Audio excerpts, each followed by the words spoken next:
Hmm. Do you see me recording? Okay, I think I'm recording. Okay, cool. Yes. Hey, podcast listeners, Ria Wong with you once again. So this must mean it's Nonprofit Lowdown. Today, I am speaking with Joey Goone. We are talking about how to do non-boring events for nonprofits. Joey is the CEO at Utopia Experience, and his job is to actually design, implement, execute exciting nonprofit events, which maybe sounds like an oxymoron. Joey, we're going to get into it. Before we jump into it, welcome to the show. Tell us a little bit about yourself. Thank you so much. Yeah. So my name's Joey Goone. At a very young age, I had to get comfortable in my own skin with a last name like Goone. I had, Indeed. With the yes. first name like Ria, I'll let you extrapolate from there. Please continue. Um, yeah. So we just had a child, and we almost named her Mia Goone. Just kidding. That would be we wouldn't do that. Her name is Sage. We have a 4-month old. My wife is Stephanie. We live in Lake St. Louis, so St. Louis, Missouri, for all of my other Midwesterners out there. And I have a younger sister and an older brother who are actually both visiting St. Louis this weekend. They're here. They're in my basement. They're probably listening to me right now as we speak, which I'm super excited. They're in from Chicago and LA. We don't get to spend a whole lot of time together, so I'm just jazzed to have the family in town for the weekend. And I know I'm going to get a ton of energy from having this conversation with you, and I've been looking forward to this. So thank you so much for allowing me this opportunity. I feel honored. Oh, thank you so much, Joey. And it's so funny. You're a middle child. From a family of three as well, but unsurprisingly, I am the bossy oldest sister. I just like to tell everyone what to do. So, um, I know you have a really interesting origin story for your company and how it's intertwined with your family history. So talk a little bit about that and then we'll get into some nitty-gritty. For sure. So my mom started Utopia in 2001. So we're a woman-founded company. Woo! And she was a teacher and a gym teacher. And she realized, well, I'm probably not the most athletic person in the world, but I love kids. So then she went from gym to 4th grade. And that's where she stayed. But her athleticism or lack of athletic abilities rubbed off on me as well. So I was the bench warmer on my high school football team for about 5 minutes, which is when I knew, oh man, like I better figure out what I want to do with my life because becoming a professional athlete was not in the cards. And so right before starting Utopia, my mom was planning my brother's bar mitzvah. So he's 3 years older than me. And if you're familiar with these Jewish traditions, these are like massive gala celebrations for 12-year-olds that are coming into, kind of making their passage into adulthood. And so my mom, Jody, and my dad, Neil, did not have a wonderful experience with the company that they hired here locally to produce my brother's bar mitzvah. And they did the AV, the entertainment, the videography. And so she said, okay, for Joey's, me, 2 years later, I'm going to bring in an out-of-state company. And so my parents were like, wow, this is so much better. We actually felt like humans as opposed to a transaction. And my mom was like, there's nothing like this here, so let's do it locally. So the first event Utopia ever produced was my sister's bat mitzvah, which was 2 years after mine. And then it just took off from there. And so my mom scaled the business out of our house while working full-time as a teacher. So she was working 50% in both businesses and 100% in neither. And our kitchen became our office. Our garage and basement became the warehouse for all the AV equipment. And my dad, my amazing dad, Neil, just had a cancer scare. And thank God he's good. He's on the mend. He's in remission. And my dad became the weekend roadie driving box trucks and setting up and breaking down events all over the Midwest and lugging all this AV equipment over his shoulder on this 25% grade hill on the side of our house to and from the basement. And God bless him. So Utopia went from a group of 1 to then 2 with the addition of my dad. And then unfortunately we lost my mom to cancer in 2013. Oh, And I'm sorry to hear that, but and glad dad is on the mend. But this sounds like such a typical, social an entrepreneurship story of like you start at the kitchen table, you grow, you know, everyone's part of the business. I grew up in a family business too, so I totally get it. I was like 10 years old working in the cash register, so I get it. So Joey, talk to me about how you made the transition to, I know you do work with more than nonprofits, but I know that nonprofits are kind of your bread and butter. So talk to me about that pivot. Like why nonprofits? I attended a nonprofit event in 2016 and I was moved to my core. It touched my heart in ways that private events never did. So I joined the company in 2014. 2 years later, I attended this nonprofit event and I laughed and I cried and I was like, this is the most gratifying, rewarding, fulfilling experience that I've ever been a part of. And I didn't even know that there were groups creating this kind of change in the world, like change agents and people who are a force for good on this beautiful planet, who make their life, like their lives work is making the world a better place. And so that was something that we wanted to be a part of. And it's in our name. It's utopia. So like to us, scaling utopia doesn't mean scaling our business. It's like scaling the meaning of collective purpose and hope. And we found tremendous meaning in working with charities and businesses that are forced for good. And so now, from 2 employees with my mom and dad to 3 with me, and now we have 10 full-time employees, 25 part-time employees, and we've helped 300 nonprofits in 20 states raise more than 50 million through their events, which has just been incredible. I wouldn't change it for the world. That's so awesome. So good for you. And, that's why I love working in nonprofit too. I just feel like I get to be among the most inspiring, most optimistic people in the world, which, in this day and age, optimism and hope are really in short supply.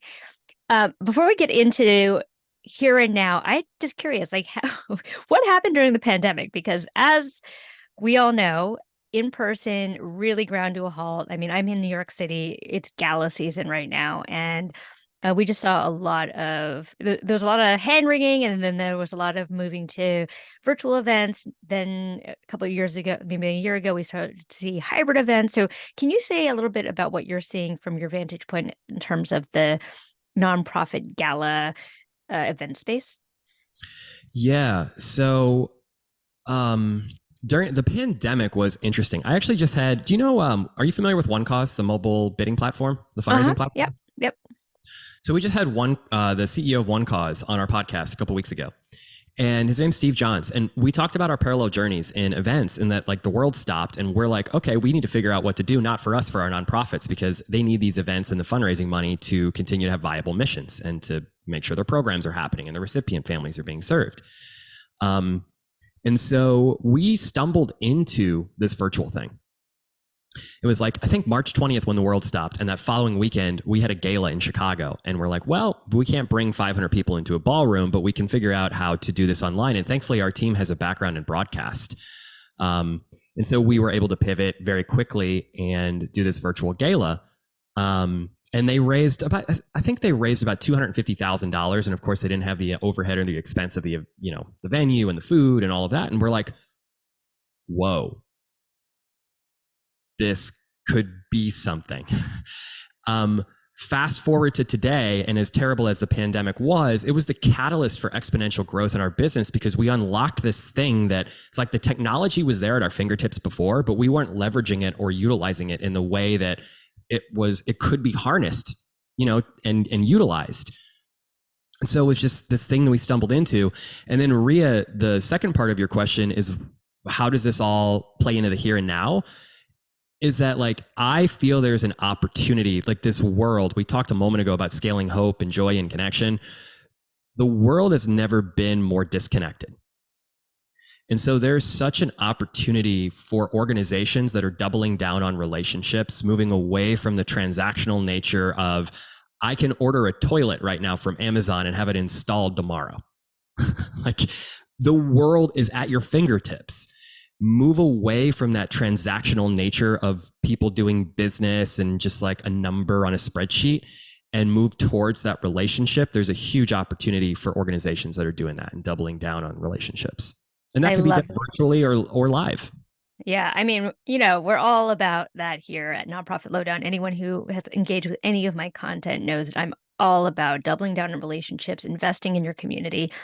Uh, Double click on that for me a little bit. So, what does that look like in terms of technology, in terms of practices that you've adopted coming out of the pandemic for 2023?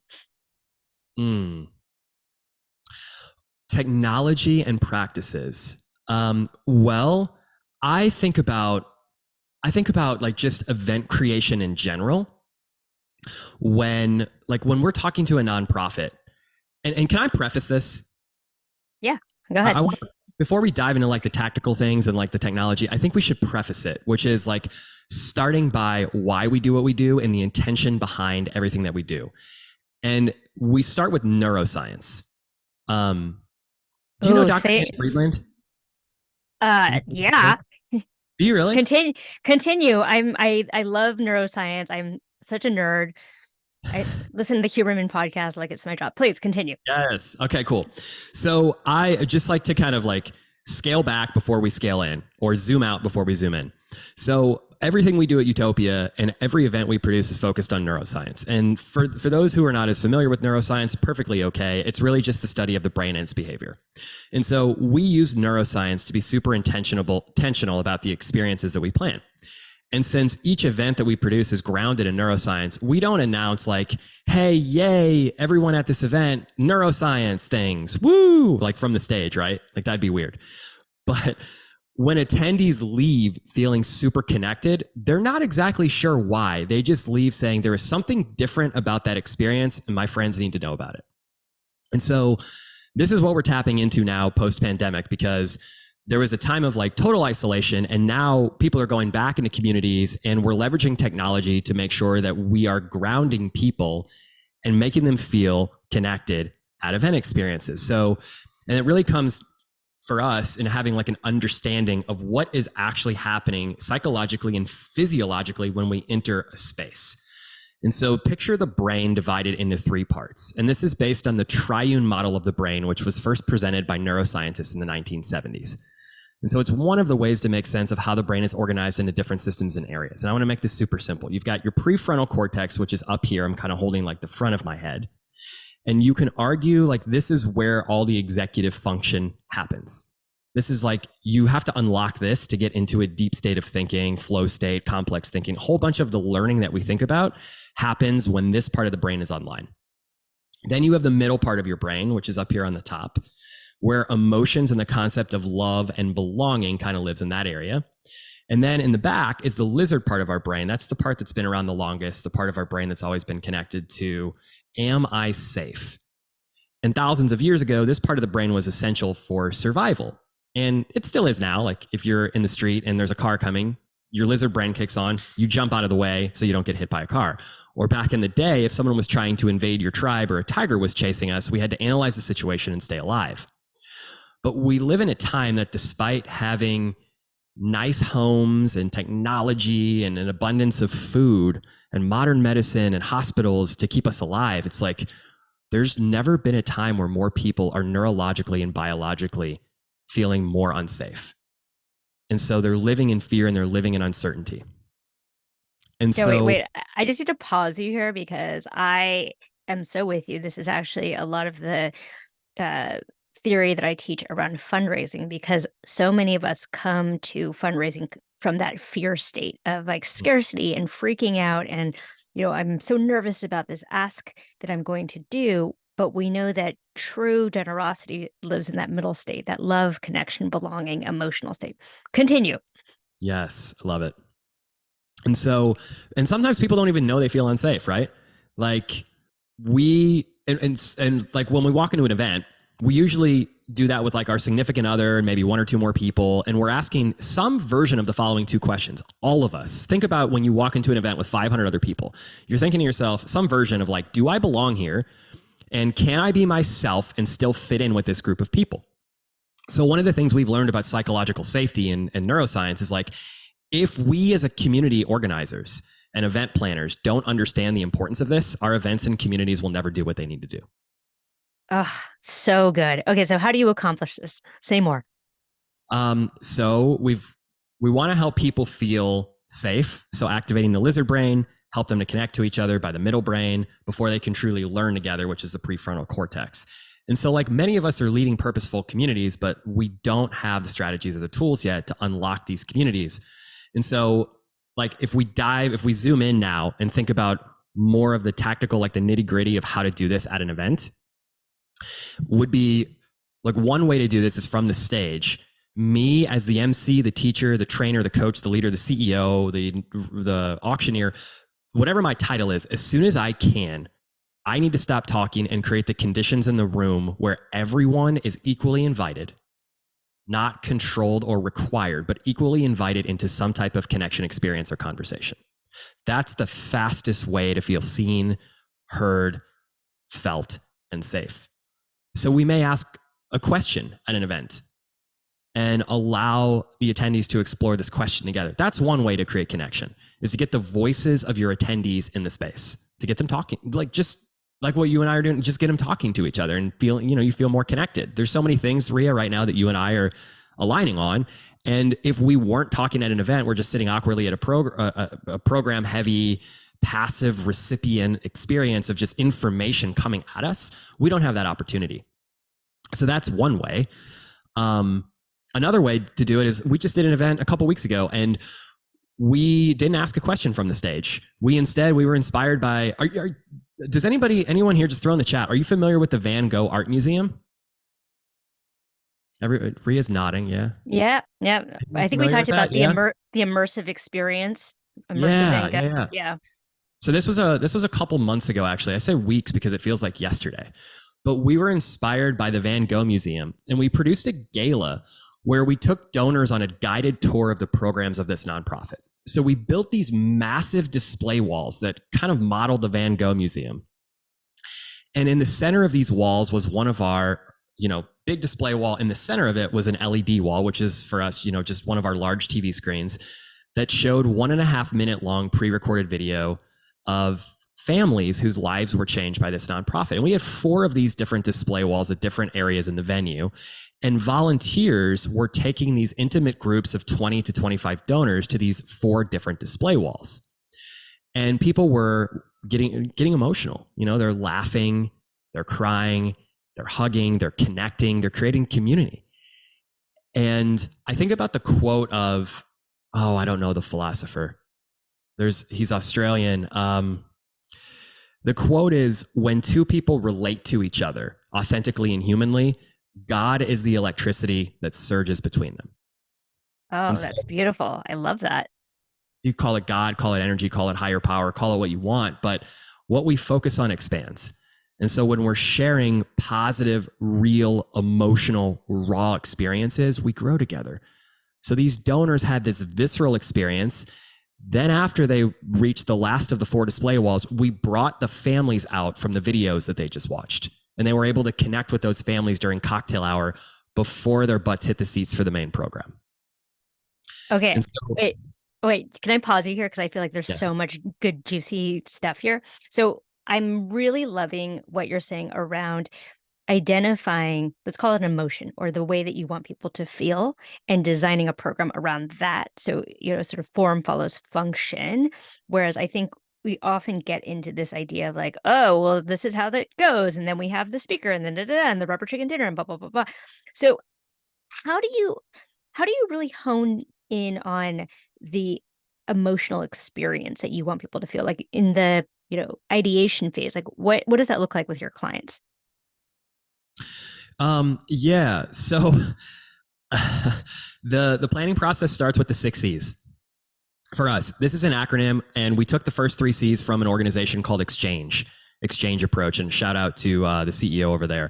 They're a group of individuals that really study this neuroscience thing and understand bringing people together through event experiences, and they're really great at it, right? So like the first acronym, it's the 6 C's, but the first 3 we were inspired by them.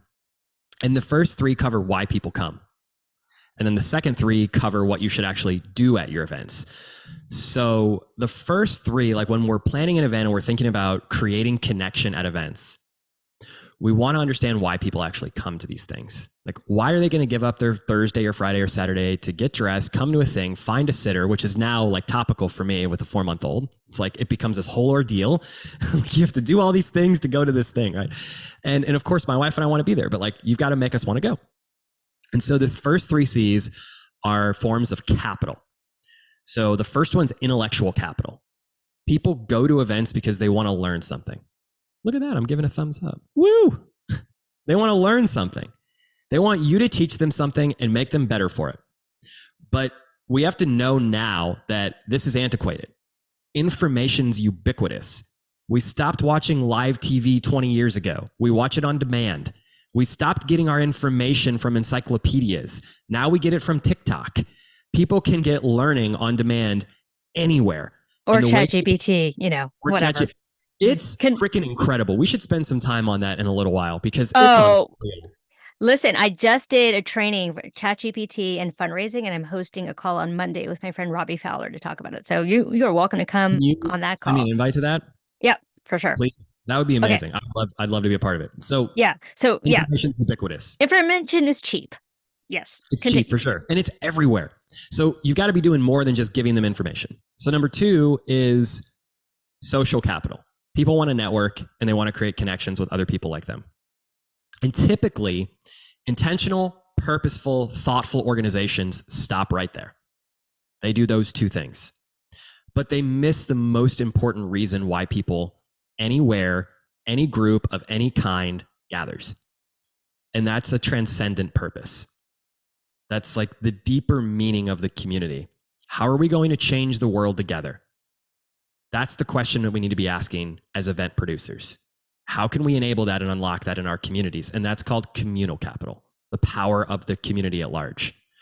So we introduced these three forms of capital to organizations, and those are really the undercurrent of all of our events. And then from there, we talk about the next three C's, which are like, okay, now we know why people come. Now, what should we actually do so people feel connected and they want to come back?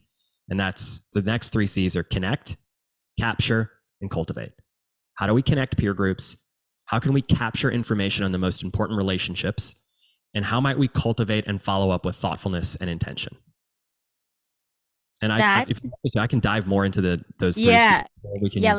let's dive a little bit more into that because I think one of the challenges that I've seen certainly in my own experience is the capture and cultivate piece because you have a big group, you have 600 people, many of whom are new, many of whom may come because of the honoree or because someone bought a table. And it can be hard to do follow-up. It can be hard to convert those people into long-term donors. So talk to me a little bit about some strategies there. For sure. Well, we have to make them fall in love with the organization. And we a couple weeks ago, this is actually really interesting. I love this because it just happened. So we produced an event for an organization, and I'll just use this one as an example because I thought it was very well executed. And it was a nonprofit organization that offers a variety of different programs to kids with disabilities. And one of their biggest programs is allowing kids to express themselves, kids with all different types of abilities. I love how they frame it that way. They allow these kids to express themselves through arts. So they do theater and dance and music. And the biggest goal for this event and this organization, and when we met with the board and the executive team, was we want people to leave saying, wow, that was radically different.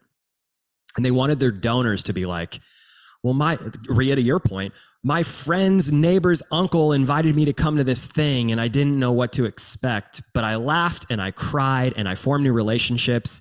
And I'm getting dinner with the person next to me next week and her husband. And I donated more than I planned to, but I feel really good about my contribution. And so that's what we want to create at the event. And I'm pretty sure our team did that. And so we made the kids the stars of the show. And so if you've ever seen John Krasinski's Some Good News, that's Jim from The Office. I love that so much. It's such an so antidote good. to like all of the doom scrolling that I do online. But yes, say more. I know. Yes. Hi, new friend. Just saying hi. Hi, how are you? So Some Good News. We modeled that. And so donors, let me take a step back. I'm jumping ahead. So we recorded 5 total videos, 2 year in review montages, 2 breaking news segments, and then a fun to need video. So imagine the donors are at cocktail hour and we have these like 3 separate display walls at the venue, and the VFX sound effect goes off. And then you hear footsteps, like you see a kid approaching one of the display walls, and the kid says, "Excuse me, sorry to interrupt your cocktail hour, but we have some great news for you and we want to share it with you. And this was all made possible by you, the donors that are in the room tonight. So take a look." Boom, video plays. And it's 2 kids that are news anchors, and they're sitting in front of in a studio, and they're sharing with you as a donor in the room the great news that has been made possible by your donations. And so we peppered in these 60 to 90 second great news segments where the recipient kids of the organization are reporters in the field. And And so having this bit pre-recorded ensures that we were able to stick to a tight schedule and be mindful of the program so that we can tell people like it's going to end at this time. We want to be mindful of your time. We end when we say we're going to end. And because we were planning tight, we could also hang loose and have spontaneous interactions with the kids. And so throughout the evening, the 2.5 hour program, the kids were performing on stage because remember, this is a musical theater dance nonprofit. When they weren't performing, they're backstage hanging out. And so we had a local anchor backstage, and we would cut to our backstage cam, and we would have the audience members chime in and ask the kids questions backstage live. And it was kind of like Jimmy Kimmel's mean tweets, but nice tweets and questions from the donors. They were able to engage in real time with the recipient kiddos backstage. And we had cameras on the kids throughout the course of the night, giving them the best questions that we crowdsourced from the audience. And so the key here is just, we wanted to get the audience involved, the donors, the sponsors, Kathy, the neighbor, uncle's friend's nephew that I mentioned before, or niece that I mentioned before, who doesn't know you yet, but she does now. And it's a way of also ensuring that these kids were involved and having a great time. And so it takes these otherwise passive recipients of a program heavy information award ceremony, blah, blah, rubber chicken dinner, and it moves them away from that and moves them into active participants. And that's what unlocks community. We had a bunch of other stuff going on too, where we're putting donors in front of the camera and asking them, how would you rate this 1 to 10? If it's anything less than a 10, can our executive director call you on Monday and figure out what we can do next year to make it a 10? We had real-time live surveys going on. We're showing the survey results on the screens. We're getting them involved in the experience so that they're not just there passively witnessing a program. Okay, wait. Sorry. No, I was just gonna say, it reminds me, I went to this Tony Robbins event once, and I was like, there's no freaking way that I'm gonna be like one of those people dancing in the aisles and hugging strangers. And yeah, I was one of those people dancing in the aisles and hugging strangers because Tony Robbins knows what he's doing. But I think the energy in motion creates the emotion. Mm. Can you say that again? That was beautiful. Energy in motion creates emotion. So I love the moving from the passive to the active, right? How are you co-creating, co-participating in this event rather than just sitting in your seat, consuming and like watching people? Yes, it's so good. So so many questions here. So where do I begin? My brain is just like, you've like blown my mind. Okay. So it feels like with these events that you're doing, like they're very outside of the box, right? They're not your typical rubber chicken dinner. A lot of times we have boards that are a little risk averse. How do you get them to kind of take a leap of faith with you? Because I think, as great as these events can go, there's also potential for it to go really badly. And I think I think the reason why we see a lot of the same format in these galas, it's like, okay, if I stick to the formula, everyone knows what it is. We're not going to screw it up. But, it's also pretty boring. So what do you suggest? Yeah. Well, there's one thing that boards love, and that's objective data. Like a lot of boards want to look at information, like show us that you've done this before and show us that it works. And here's the thing, like from that last event that I shared with you, the entire thing, we were running around. We had our event crew holding 6 cameras in the venue. We're interviewing donors. We're interviewing kids. We've got backstage correspondents. So we have 10s, 20, 30 pieces of content from the event that we can then share with future organizations and say, look what was done here. Or that the host organization, the one that we produced it for, can use it for PR and blogs, strategic partnerships, vlogs, YouTube, Instagram, Facebook, you name it. So like content and assets are everything. Because if I don't have something to show a prospective client, I can't really sell the concept or the idea, and we have to put construct to concept. But all of our events are unique. We're not ever going to do something more than once. So I have to have those like visionary. Like I'm a visionary. Not everybody is. And like everybody had, I don't know if you know, like Patrick Lencioni's Working Genius, the widget, where you've got like Mm-hmm. wonder, invention, all of those. Like I'm wonder. I'm like I'm like big blue sky. Let's look at possibility. And then some people are tenacity. They're like, let's just get it done and drive to the finish line. And I don't want the big, great ideas. So you just have to know who you're speaking to and meet them where they are. Um, So, so, I think sorry, Rhea, I don't mean to interrupt no, you. no, no, no, go, no, finish your thought. I think like we as an organization, we do our best work with people who see the need to change and evolve as a blessing. And I think that is consistent across the board, no matter where you are in the widget scale or how you receive information, whether you're a CEO or a CIO or a CTO or you're just the event producer who's checking the boxes and making sure you're getting all the trains are running on time. Like you're meaningful. You're doing the work that ensures everything's happening, and that's fantastic. But I think we can all agree that we need to be evolving and we need to be changing and we need to lean into uncertainty and view that as an opportunity, not a threat. Oh, I love that, Joey. Okay, I have one last question, then we have the chat blowing up, so I wanna get to these questions, but I'm just gonna put my ED board hat on, like, "Joey, that sounds awesome. Yes, we wanna be innovators, we want to give people an experience. Sounds expensive." So, what would your response be to that? Yeah.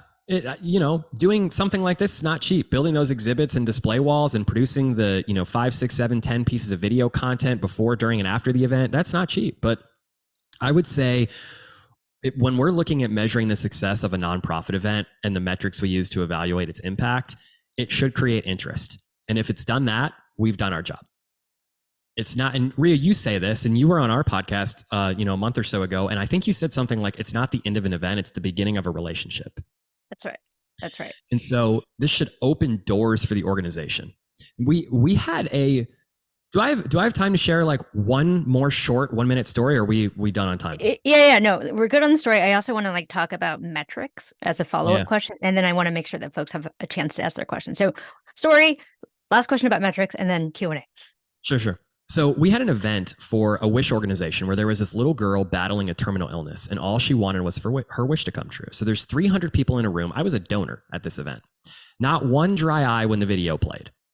This 8, 9, 10-year-old girl who only knew the walls of a hospital, just like unfathomable, and she shouldn't have to go through that. And so we, the attendees were asked to write a letter to this little girl, a letter of endearment, encouragement, love, support. And the letters were collected and later sent to the little girl and her family. And she read the letters, and that was all recorded. When she was reading our letters, they recorded the video of her reading the letters. Then that short video was put together of her reading the letters and sent back to us as the donors. That's powerful. And so our goal as experience creators is to be moment makers. That's more important than anything else. It's more important than if we're in the black or the red. If you have a strong development team, they can't not do something meaningful with donors whose hearts are on fire. And this was 7 years ago for me. I'm still talking about it today. I think it was like a $1,500, 2,000, 25. Oh, I don't know what it was. I don't like the cost to me as a donor of that. It didn't matter. I was so connected. I don't think about the cost. I think about the moment. And if we can do that, we win as organizations and as event producers, people bringing Okay, people together. I lied. I actually have more questions, but last second to last question. So I love that story. I think it is about stories. It is about connection. It is about creating moments. And I just want for you to speak a little bit on how we make sure that we're not being exploitative, right? Because I think we've all been the recipients of like bad, I call it poverty porn, of like showing people in the lowest moments of their lives and getting into this gross like savior complex. So how do you make sure that you're not doing that, but you're still showing something that is emotionally evocative? Yeah, I think it's just having a good pulse on your donors and your recipient families and asking them. A lot of individuals, from the organizations that we've worked with, they want to share their stories. They want to empower other individuals. And so when we're creating stories and our video team is sitting down with them, it's just asking those intentional questions. And before we hit record, just knowing where they don't want to go. Hey, what are the questions that are off limits for us today? What do you not want to talk about? And that gets us closer to what you do want to talk about. And I think that Katie asked a question like, do you compensate them? You can. If that feels aligned to you, you certainly can. Or you can just share the story with them when it's produced so they can share it with their friends and their family. You can offer them a free ticket to your event so they can see their story moving the lives and connecting with 300, 400, 500 people at an event. Just offer them a free ticket to come and attend and watch their story played for the first time. It's like that, when a new movie's released, you get to go to the viewing party. If you're on the VIP list, they'll feel super special that their story's changing lives. So Yeah, that's their option. well, and I would really encourage folks listening to go back to my podcast with Erica Carley, and she talks a little bit about trauma-informed storytelling. But the way that they tell stories is they construct it as a gift back to the storyteller. And I think if you construct it as a gift back and it's empowering and beautiful and connecting and non-exploitative and non-victimizing, then it's a gift. Okay, Beautiful. Catherine, you have a question. Do you want to jump in here and ask? Sure. My question is just about trying to figure out if we should do something that's virtual or in person. And our goal for this coming year is to have a gala event or a fundraising event that is community building, since most of the work we've been doing has been online and very much through the pandemic. So we want to try to build that community. And at the same time, since we're a nationally based organization, how do we create programming or an event that includes the people in LA if we're basing it in New York or vice versa? Yeah, it's a fantastic question. Have you done a virtual event before, or are you mostly live in person? No, I'm new to the organization, but they did one virtual gala event, which was beautiful and very successful, but it was smack dab at the, I guess, not beginning of the pandemic. So very much when everyone was shut down. Sure. And we're a music-based organization. So music was not something we were doing in person at all at that time. So the virtual event was really successful.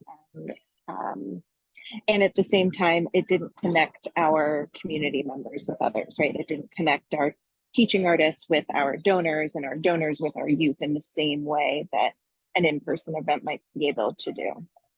What if you did a workshop? And instead of doing, you could also do a, more of like your traditional fundraising event as well. But what if you workshopped it and you created an environment where, Zoom has a great feature and it's underutilized and it's breakout rooms.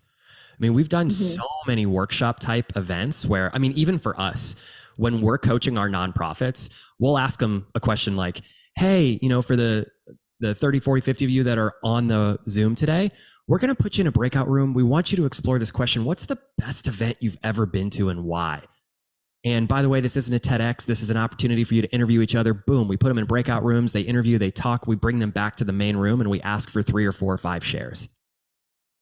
And so you are able to create your community in these virtual events by asking really intentional questions, bringing music into the experience, but also allowing them to do the thing that you mentioned was they weren't able to do at a prior event, which was connect to each other.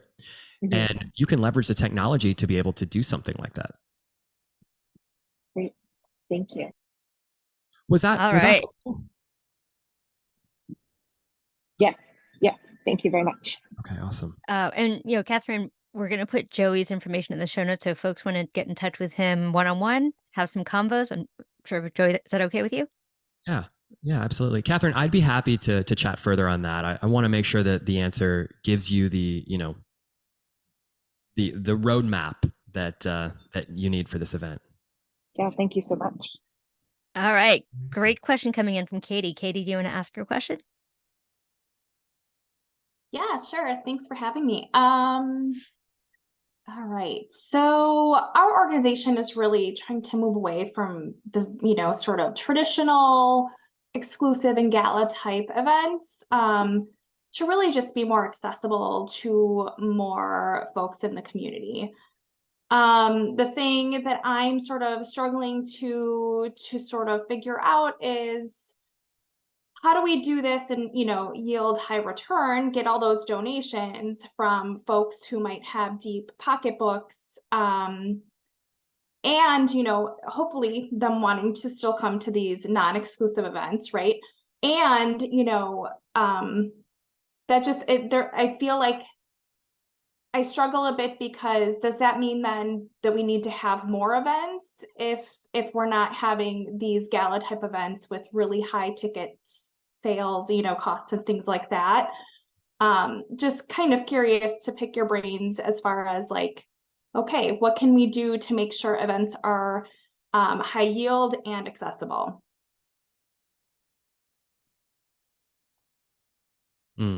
Ria, we should tag team this one, because this one is also right up. I mean, it's right up your alley with connection, community.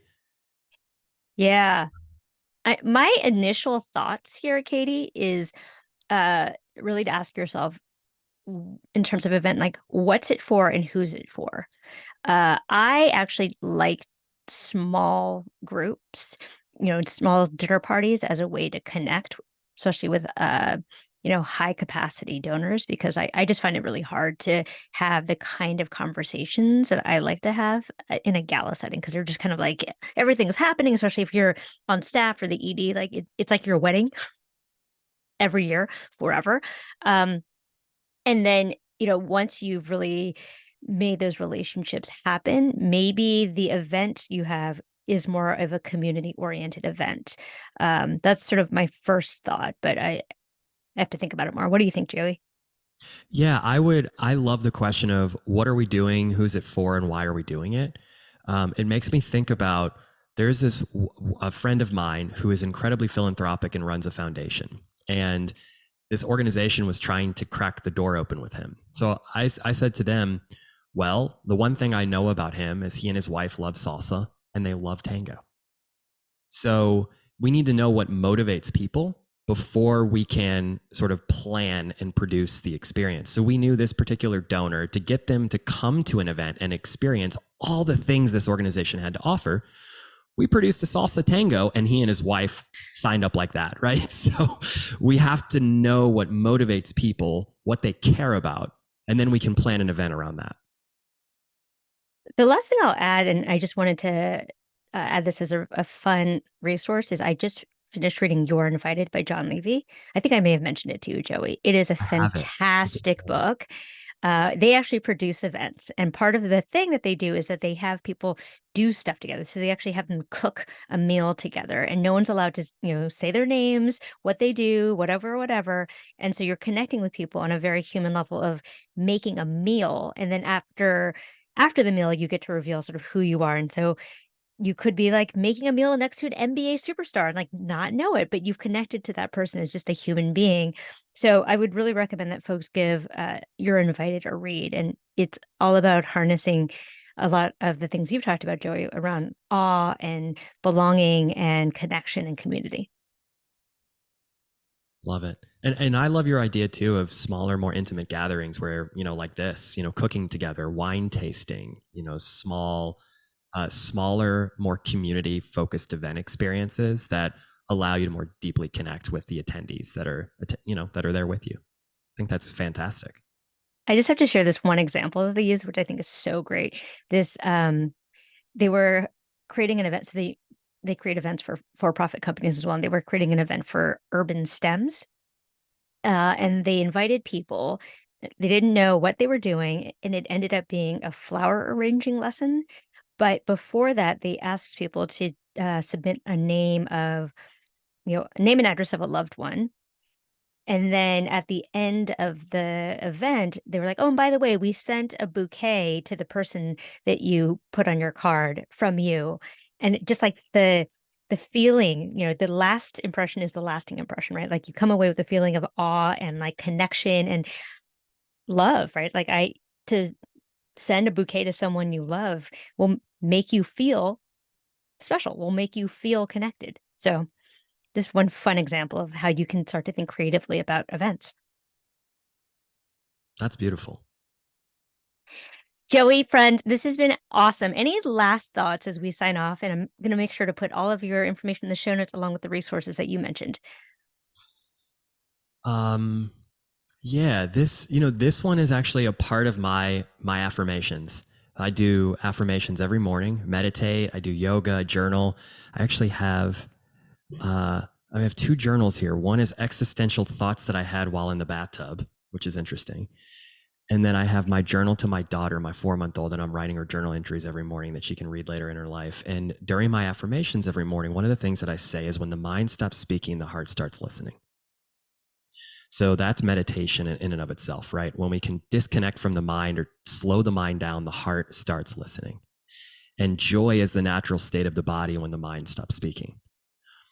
And when the heart and the mind connect, the soul speaks. So if we can unlock hearts and connect souls to larger meaning and purpose, we have a better planet. And that's what it means to have a successful event. Slow down the mind, open up the heart, and then maybe people will open up their wallets. But I appreciate the fact that I get to do this for a living. I choose to do this for a living, and I have the privilege of doing this for a living, serving nonprofit organizations that are making the world a better place to live. So I just tip my cap to all of you out there that are leading your life with passion and purpose. And I love you. I love all of you.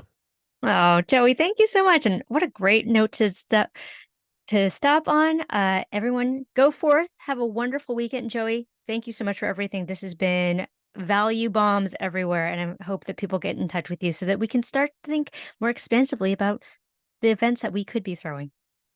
You're awesome, Maria. Thank you so much for hosting. Thank you.